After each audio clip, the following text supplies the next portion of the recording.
Olá, vamos ver um exemplo de cálculo de momento de inércia. Tá? Então, calcule o momento de inércia I em relação ao eixo mostrado. Tá? E a placa ela possui uma densidade de área sigma uniforme. Okay? Densidade de área é densidade de massa. Tá? Então, aqui a placa ela está preenchida aqui, certo? Então ela tem um buraco, que é um quadrado aqui no meio. Tá? Ele tem os lados A e B. E eu quero calcular o momento de inércia em relação a esse eixo. Tá? Bom, então, a definição de momento de inércia é a seguinte, onde o ρ ao quadrado é a distância do elemento de massa dm até o eixo em relação ao qual eu estou calculando o momento de inércia. Tá? E como o momento de inércia ele é dado por uma integral, as propriedades das integrais também são válidas para um momento de inércia. Então, essa placa aqui, com um furo no meio, eu posso interpretá-la da seguinte maneira, como uma placa cheia, tá? Então, teríamos uma placa assim, cheia, menos, aqui eu vou desenhar de novo o eixo, tá? O eixo de rotação, e menos o quadrado aqui, que seria mais ou menos assim. Desenhando a mão aqui para ser mais rápido, tá? Então aqui também tem os lados A, lado B, aqui eu tenho os lados C, ok?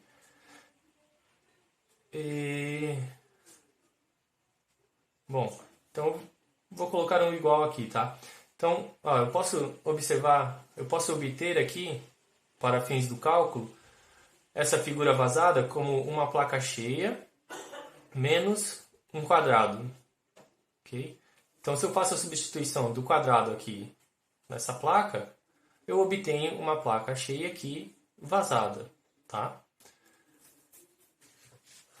Então, eu posso fazer o cálculo do momento de inércia dessa placa cheia, subtrair o momento de inércia de um quadrado aqui cheio e obter o momento de inércia dessa placa aqui vazada, como nós temos no problema.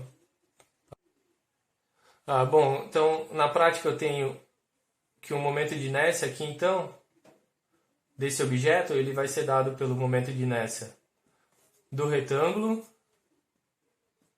menos o momento de inércia do quadrado. Tá?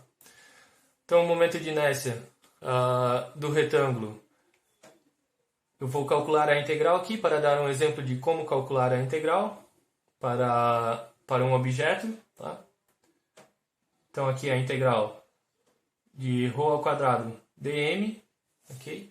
E esse elemento de massa dm, então eu vou relacionar com a densidade sigma vezes um elemento de área pequeno, tá? Então esse dm eu vou escrever ele como dm ele é igual a aqui então é a integral sobre o retângulo, tá? O dm então ele vale sigma é a densidade vezes um elemento de área pequeno, tá? Então é vezes 1 dx dy. Aqui eu posso orientar um eixo de coordenadas aqui. Eu vou colocar em vermelho aqui. Uma direção x para cá, uma direção y para cá, ok? Então eu teria um elemento de massa dm, por exemplo, seria esse aqui. Eu tenho um elemento de massa dm, ok? E ele está, qual a distância? Ele está a uma distância ρ do eixo de rotação. E nesse caso, ρ aqui, qual é a distância desse elemento de massa aqui? É simplesmente a coordenada x dele. Então, o ρ é igual a x. Okay? E eu tenho que fazer a integral sobre toda a área desse retângulo. Então, o IR eu posso escrever como a integral de x ao quadrado agora, porque o ρ passa a ser x, vezes dx dy. Okay? Agora,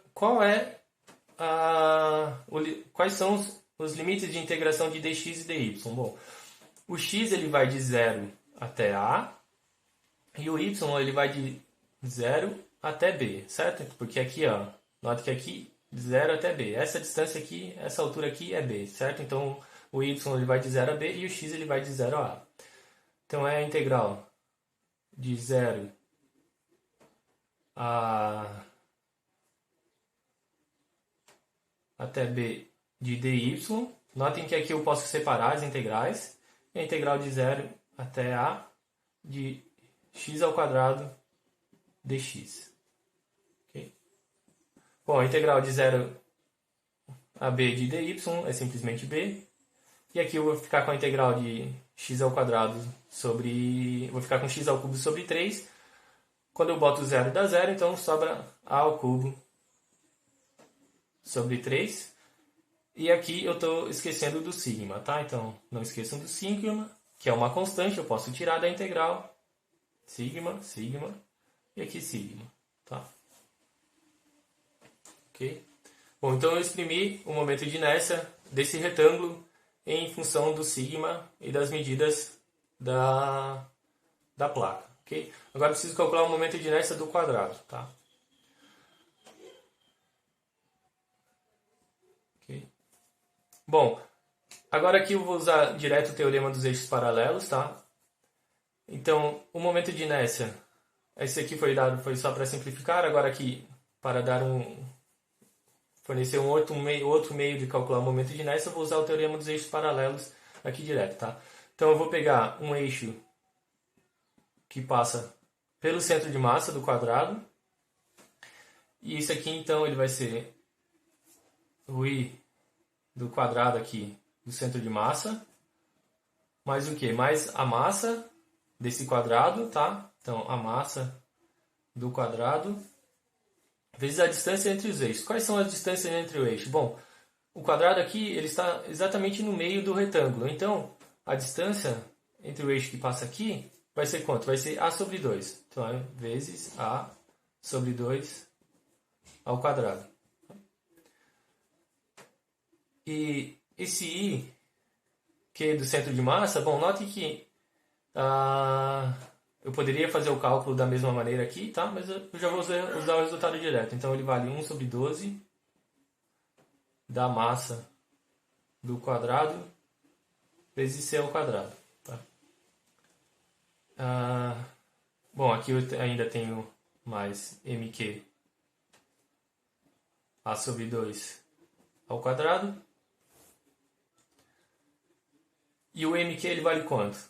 Eu posso relacionar ele com a área, sigma, tá? Porque ele vai ter a mesma densidade da placa, obviamente, porque se eu quero subtrair um quadrado dessa placa aqui, ele tem que ter a mesma densidade para eu poder obter essa figura aqui. Tá? Então, o mq em função do sigma, o que é sigma, vezes a área do quadrado, que é c ao quadrado. Tá? Então, o IQ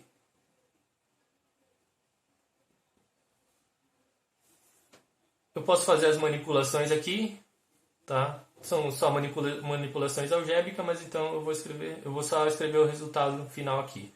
É sigma c ao quadrado sobre 2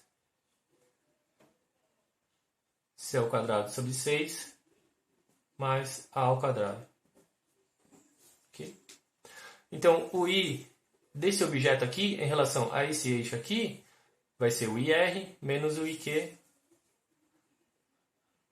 Eu posso escrever o i da seguinte maneira. Vou botar o sigma em evidência. Aqui eu tinha b ao cubo sobre 3. Então eu tenho b ao cubo sobre 3. Aqui para isolar somente o sigma, eu vou ficar com c à quarta sobre 12 menos a ao quadrado, c ao quadrado sobre 2.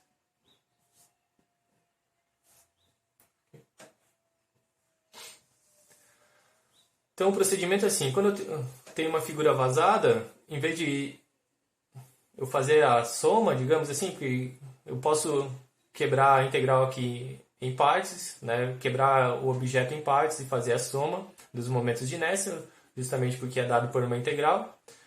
Então, em vários exemplos, normalmente nós temos um objeto que temos que quebrar para poder fazer o cálculo do momento de inércia, de uma maneira mais fácil e tal.